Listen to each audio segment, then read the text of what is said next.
It is officially European Fanfest week. By the time we hit next week, we'll have so much more news on 8.0's Evercold expansion that we won't know what to do with it. But for now, all we have are predictions, hopes, and the information we were given a couple of months ago at the North American iteration. It's fair to say Evercold is going to be the largest shift that FF14 has ever seen from expansion to expansion, so we're all pretty excited to learn more about what's changing, to dive into the finer details and figure out just what we can expect from the new release when it eventually comes next January. Today we're going to be looking forward, discussing exactly what we know to expect from the Fan Festival keynotes and from its accompanying announcements, as well as covering some little tidbits that I'm hoping to see that could well come as nice surprises. And we will, of course, begin with the most obvious. As a quick aside before we jump in, if you want to support discussions and deep dives into FF14, please do consider subscribing. This video is sponsored by World of Sea Battle, an open world PvP action MMO set during the Age of Sail, and it's all about building your own pirate legend. In World of Sea Battle, you get to explore this massive world, completing quests, battling rival captains, trading resources, and building your own powerful fleet along the way. One thing that really stands out is the progression. You don't need months or years of grinding to reach the top. With dedicated play, experienced players can work towards endgame in just a matter of weeks. The game features 50 plus unique ships with a bunch of customization potential, so you can create hundreds of different builds depending on how you want to play. You can command legendary vessels inspired by history, like the HMS Victory, or take control of iconic pirate ships such as the Black Prince and the Red Arrow. The latest update, B20 Naval Supremacy, adds so much to the game as well. Guilds now have the privilege system, providing far more options. Port battles have been redesigned for an improved PvP experience, and the new specialist system lets you keep your unlocked specialists permanently. 4 new ships have also joined the fleet alongside improvements to smuggling, the economy, visuals, and the overall interface. Whether you want to become a feared pirate, join a powerful guild, or build your own trading empire, World of Sea Battle gives you the freedom to choose your path. If you want to start your own adventure, please do click the link in the description and download World of Sea Battle for free. You'll also receive a limited time bonus if you decide to give it a go. 5 days of Captain Seal with 40% bonus XP and gold, plus 6 additional ship slots. Follow the link, claim your rewards, and set sail today. Thank you so much again for sponsoring this video.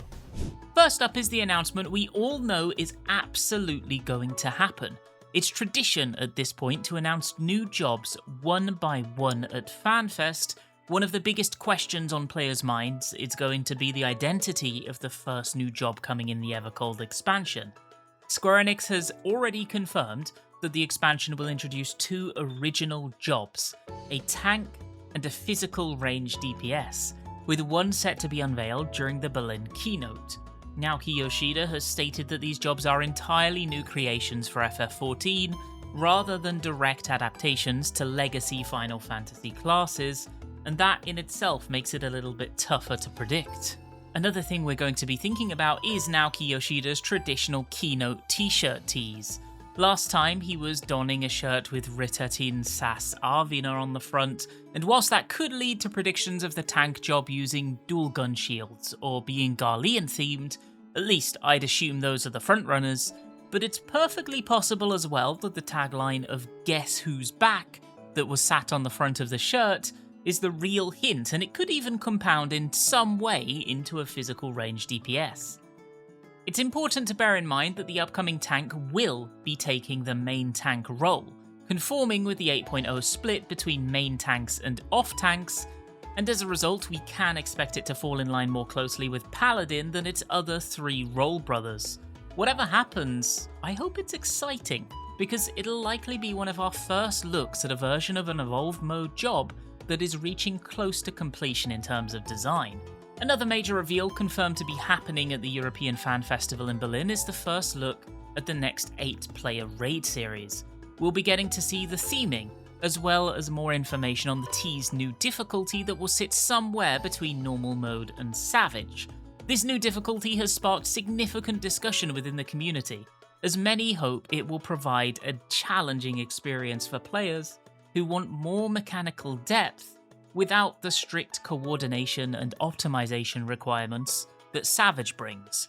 For those that did the most recent Criterion dungeon, its advanced difficulty sits somewhere around what I personally am hoping to see, and that this alone could provide a valuable endgame challenge for people who just don't have the time to go through an extended prog that takes multiple days or weeks. Middle grounds like this act as gateways to higher difficulties, as well as showing what can make endgame raiding so fun in the first place, and I desperately want more and more of them if possible. With just how iconic the Arcadian raid series was in terms of presentation, quality, and sheer enjoyment to play, I feel that whatever is yet to come in Evercold needs to be something truly special. Square Enix is aware of this as well, for sure, as they've stated in recent interviews this quote, that the next is 8.0, and it's important to know that we have to create something that goes beyond this. They're talking about Arcadian in this point. That came directly from Yokozawa, who oversaw the development of Heavyweight and Heavyweight Savage. I believe they could pull it off, in all honesty. One of the biggest highlights for me is the release of an extended CGI trailer that will build on what we've already seen. These cinematic trailers have become a major part of each expansion's identity pre-release, and getting the new jobs added into them with each Fanfest as well as context, new scenes and flavour each time is something I genuinely look forward to. I don't have too much more to say about this aside from that I want to see more, and I also desperately want to hear more from the trailer theme, and I'm hoping we get those lyrics added in a little more clearly to appreciate fully. Another feature that Square Enix have promised to showcase more of at the European Fan Festival is the addition of toggleable character action skins, a new system designed to give players more control over the visual appearance of their job abilities. Rather than changing the functionality of skills, action skins are expected to allow players to apply alternate visual effects or animations to certain skills, letting the same ability feel different depending on a player's preferred style.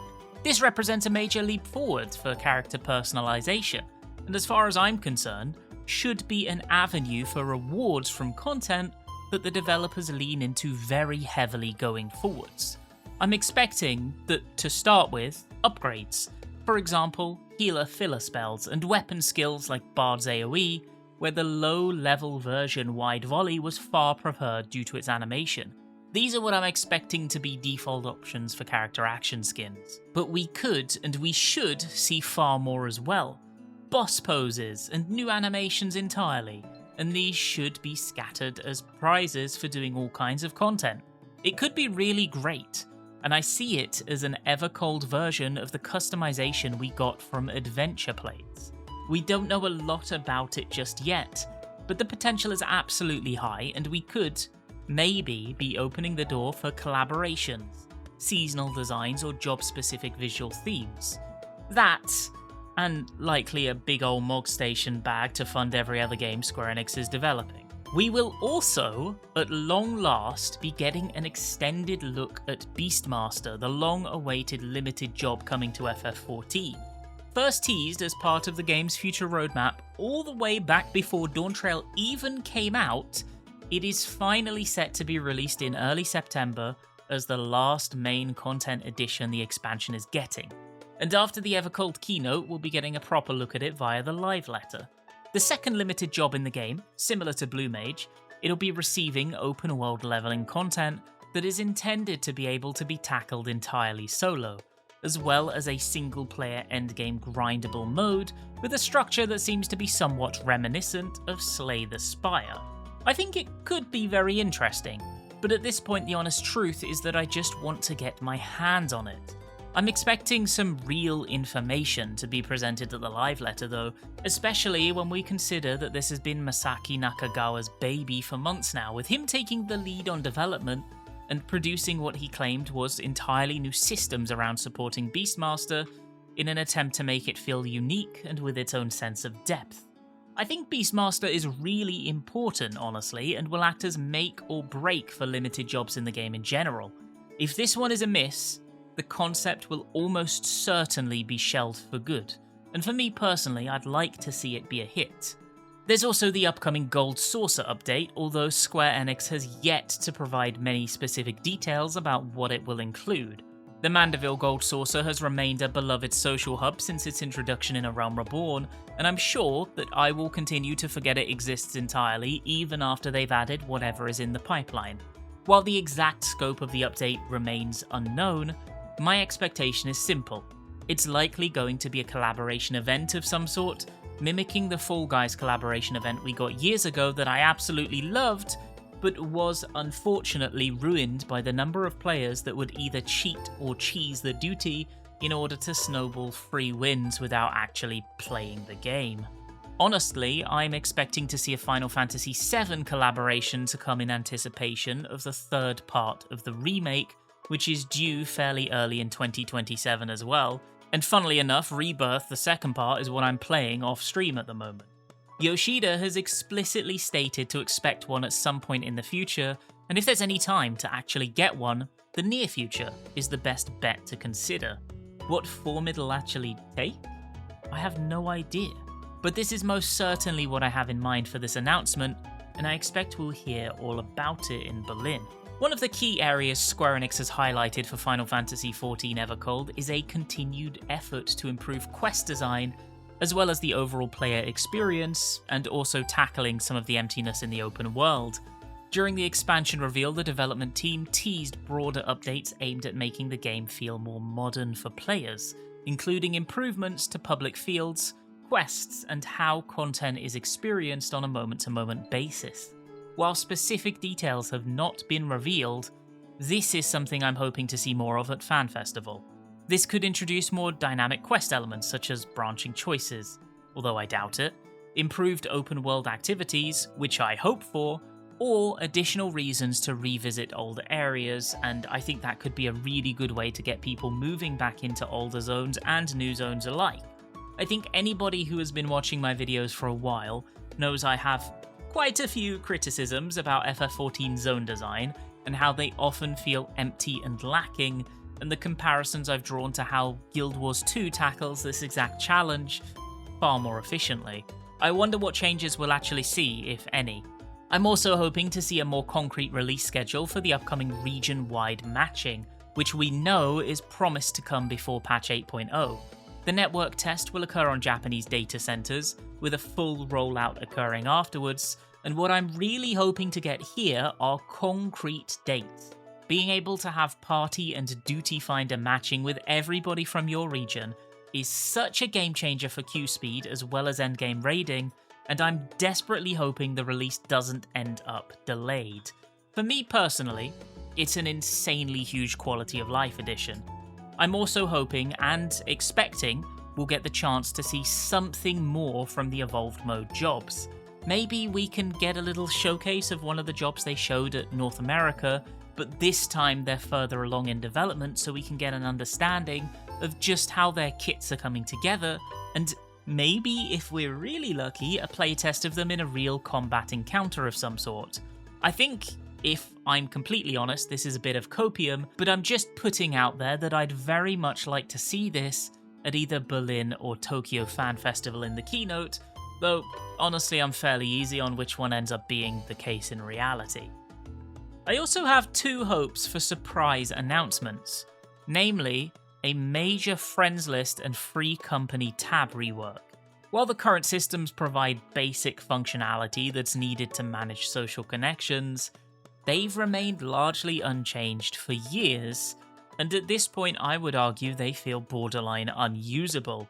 With FF14 attempting to connect with new players and reworking antiquated features for Evercold to usher in a new age, I really think that a friends list rework is essential and would also cause a lot of buzz as an announcement. A refreshed friends list could include features like better sorting options, faster responsiveness, notes for remembering how players were met, improved offline management, and clearer ways to identify active friends. I'd also like a visual overhaul, incorporating adventure plates, and I think that wouldn't go amiss as well.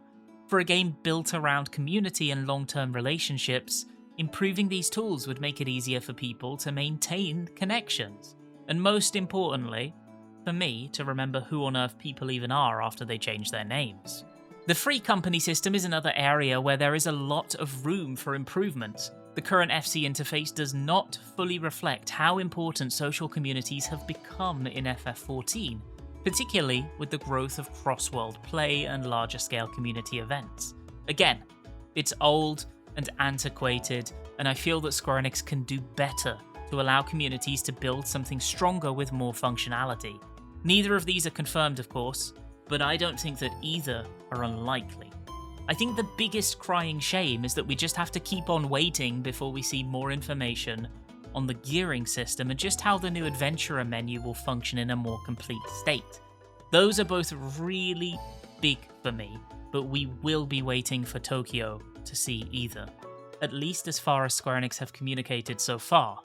I do just want to say, as a quick heads up, if there are any viewers for this video attending, I will be at Berlin Fan Festival, so if you want to say hi, please feel free to let me know in my Discord. If my schedule lines up, I would be more than happy to, I would love to. There's a link in the description and you can just ask in there. I have a bunch of stickers to give out, so if you want one of those as well, you can just find me at the venue and I'll be handing them out until they're all gone. I've got about 200, so that could take 2 hours or the entire event, I have no idea. Because of that, my coverage and discussions from Fan Festival will begin on Monday.